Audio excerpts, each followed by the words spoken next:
Hello student, आप लोग कैसे हैं? आई होप आप लोग अच्छे होंगे, पढ़ाई कर रहे होंगे। तो चलिए आज हम शुरू करेंगे प्रश्नावली 1.2 की पहली सवाल। इसमें देखें, सिद्ध कीजिए कि रूट 5 एक अपरिमेय संख्या है। तो हमें सिद्ध करना है, तो चलिए इसको हम सॉल्व कर लेते हैं। हमने सवाल नोट कर लिया है। सिद्ध कीजिए कि रूट 5 एक अपरिमेय संख्या है। तो इसे रूट 5 एक अपरिमेय संख्या दिखाने के लिए हमें इसका उल्टा मानना पड़ता है। तो हमें अपरिमेय दिखाना है, तो हम मानेंगे कि रूट 5 एक परिमेय संख्या है। तो चलिए इसको सॉल्व कर लेते हैं। हल माना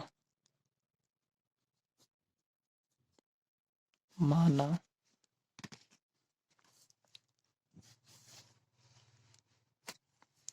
रूट 5 एक परिमेय संख्या है।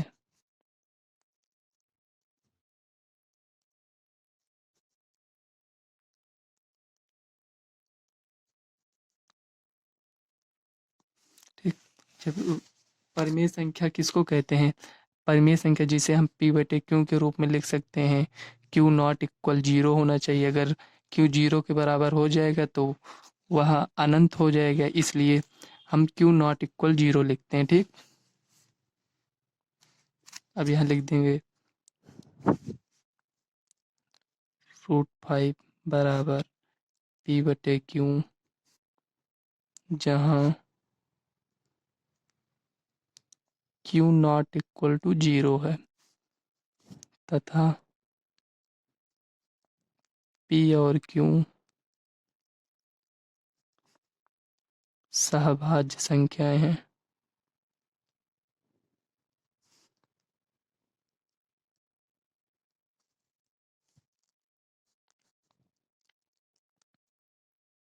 सहभाज्य संख्याएं वे संख्याएं होती हैं जिसका एचसीएफ एक होता है। जैसे मान लो हम 2 और 3 का एचसीएफ निकाले, अगर उसका एचसीएफ एक आता है तो 2 और 3 दोनों संख्याएं सहभाज्य संख्याएं होंगी। तो ये हो गया ना। अब इसमें हम लिखेंगे दोनों पक्षों का वर्ग करने पर, इसका वर्ग इसका वर्ग, तो यहाँ लिख देंगे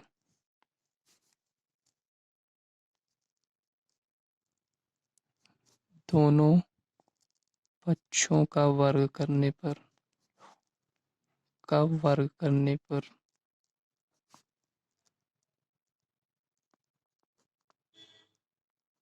यहाँ लिखे। अब इसका वर्ग करेंगे, रूट 5 का वर्ग p बटे q का वर्ग। अब इसका वर्ग करेंगे तो ये रूट हट जाएगा, तो 5 बराबर p square upon q square. इसको इधर भेज देंगे। 5q स्क्वायर बराबर p स्क्वायर। ठीक, ये समीकरण 1 मान लेंगे इसको। देखो, यहाँ ये जो p स्क्वायर है ये 5 से विभाज्य होगा, तो p भी 5 से विभाज्य होगा। इसमें ये कह रहा है, जैसे मान लो p बराबर मान लो हम 10 मान लेते हैं, ऐसे एग्जाम्पल मान रहे हैं। p बराबर 10 है तो इसका स्क्वायर करेंगे तो 100 हो जाएगा। अगर 100 5 से विभाज्य है तो 10 भी तो 5 से विभाज्य होगा ना, तो वही हमें यहाँ लिख लेना है। तो लिखेंगे p स्क्वायर 5 से विभाज्य है,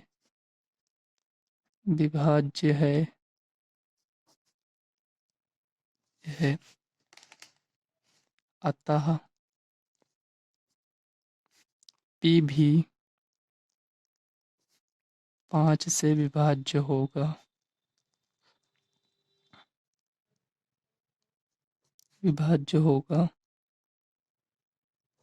और अगर विभाज्य होगा तो इसमें कुछ न कुछ तो संख्या आएगी ना। जैसे 5 से इसको हम काटेंगे तो 20 बार जाएगा ना, ये जो कांस्टेंट आया है, तो इसमें भी वही लिख देंगे।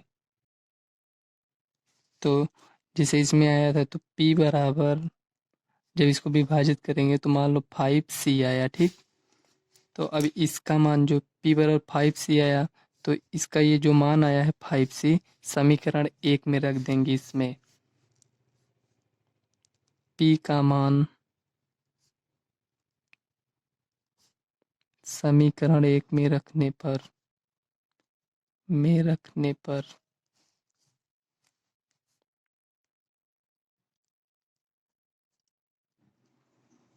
तो इसका मान इसमें रखेंगे। ये ऊपर जो दिया है 5 क्यू बराबर 5c। पी की जगह 5c रख दिए, इसका स्क्वायर करना है। तो देखो 5 क्यू बराबर, इसका स्क्वायर करेंगे तो 25 आएगा, इसका स्क्वायर करेंगे तो सी स्क्वायर हो जाएगा। 5 से इसको काट देंगे, 5 बार में जाएगा, तो क्यू बराबर 5c²। 5 बचा था ना ये। तो देखो इसमें इसको अगर 5 को इधर भेजेंगे तो क्यू² 5 से विभाज्य हो जाएगा। जो ऊपर लिखे थे सेम इसमें भी वही लिखना है, तो उसी को लिख दे रहे हैं। देखो क्यू² 5 से विभाज्य है, जो है तो क्यू भी 5 से विभाज्य होगा, 5 से विभाज्य होगा।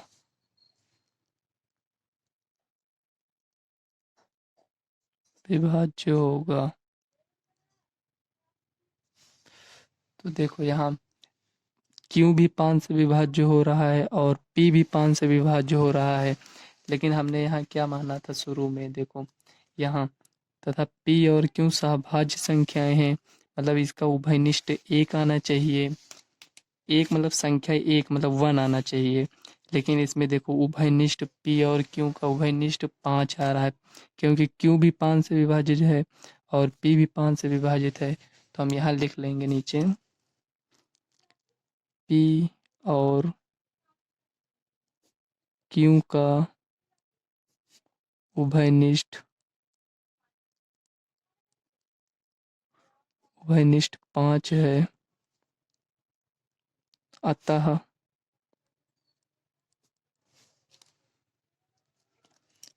अतः हमारा मानना हमारा मानना विरोधाभास विरोधाभास प्रकट करता है। यहाँ लिख देंगे, ये वही लिख रहे हैं जो हमने √5 को एक परिमेय संख्या माना था, उसी के लिए इसको हम लिख रहे हैं। अतः हमारा मानना विरोधाभास प्रकट करता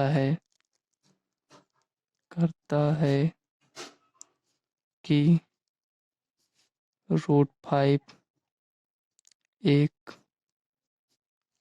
परिमेय संख्या है।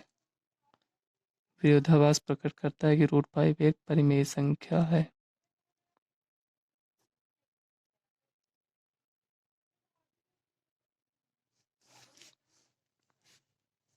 परिमेय संख्या है, तो हम लिखेंगे अतः √5 एक अपरिमेय संख्या है। नेक्स्ट पेज में लिख लेते हैं, अतः √5 नहीं दिख रहा है, चलो यहाँ लिख देते हैं √5 एक अपरिमेय संख्या है।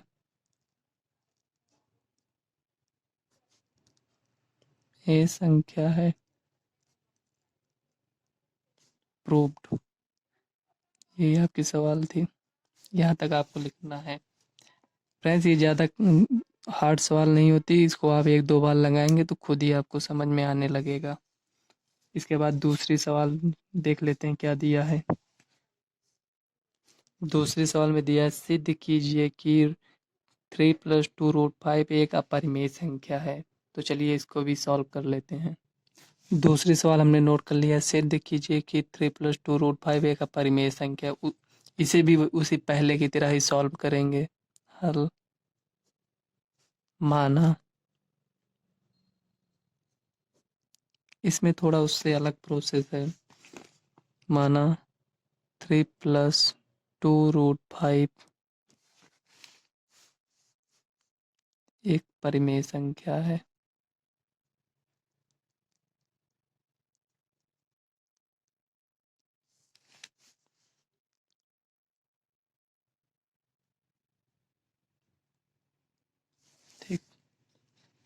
तो जब ये एक परिमेय संख्या है तो इसे हम p/q के रूप में लिख सकते हैं। तो यहाँ लिखेंगे 3 + 2√5 बराबर p/q, जहाँ q नॉट इक्वल टू 0 है।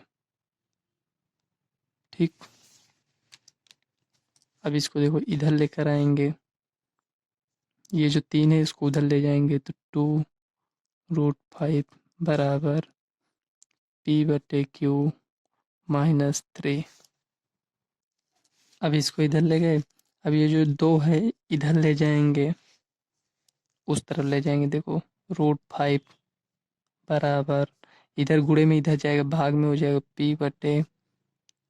p/2q -3/2, दोनों में जाएगा ना। तो देखो ये जो p/2q -3/2 ये एक पूर्णांक है, सॉरी ये एक मतलब परिमेय संख्या है। देखो ये परिमेय संख्या, ये भी 3/2 के रूप में लिखा ना, ये भी परिमेय संख्या, ये सब मतलब परिमेय संख्या है। और √5 जो है ये अपरिमेय संख्या है। अतः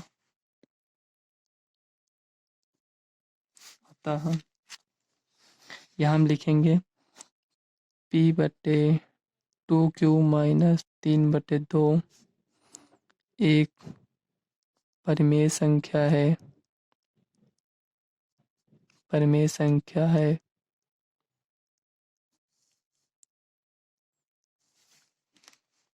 तथा √5 एक अपरिमेय संख्या है।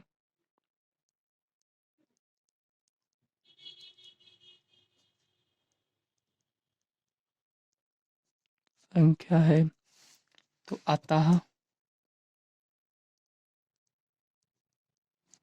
हम कह सकते हैं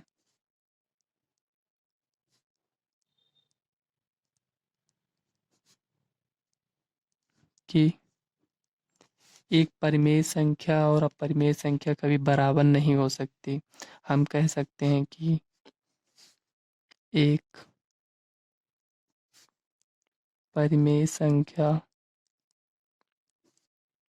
और अपरिमेय संख्या, परिमेय संख्या और अपरिमेय संख्या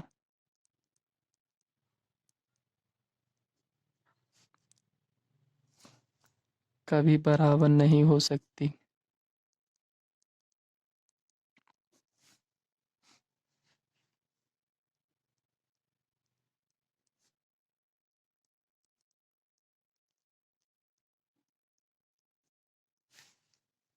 अतः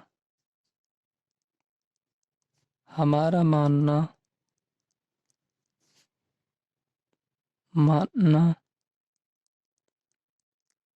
विरोधाभास प्रकट करता है।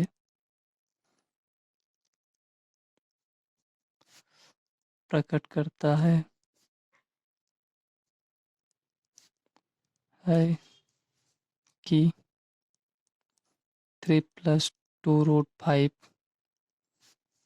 एक अपरिमेय संख्या है। एक परिमेय संख्या है। अतः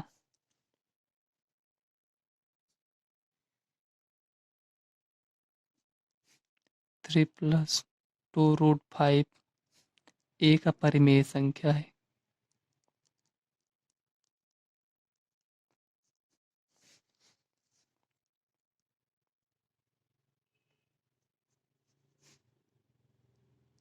ये आपकी सवाल थे, प्रूव्ड हो गया। जहाँ आपको ना समझ में आया होगा आप कमेंट करिएगा, हम आपको नेक्स्ट वीडियो में बताने का प्रयास करेंगे। देख लीजिए एक बार सवाल आप लोग। फ्रेंड्स अब अगली सवाल नेक्स्ट वीडियो में करेंगे। जो तीसरी सवाल है उसका 3 पार्ट है, उसको हम नेक्स्ट वीडियो में करेंगे। फ्रेंड्स अगर वीडियो आपको अच्छी लगे तो वीडियो को लाइक व चैनल को सब्सक्राइब कर लेना, ताकि आने वाले वीडियो का नोटिफिकेशन आप तक सबसे पहले पहुँचे। और हाँ, वीडियो अपने फ्रेंड्स को भी शेयर करिएगा।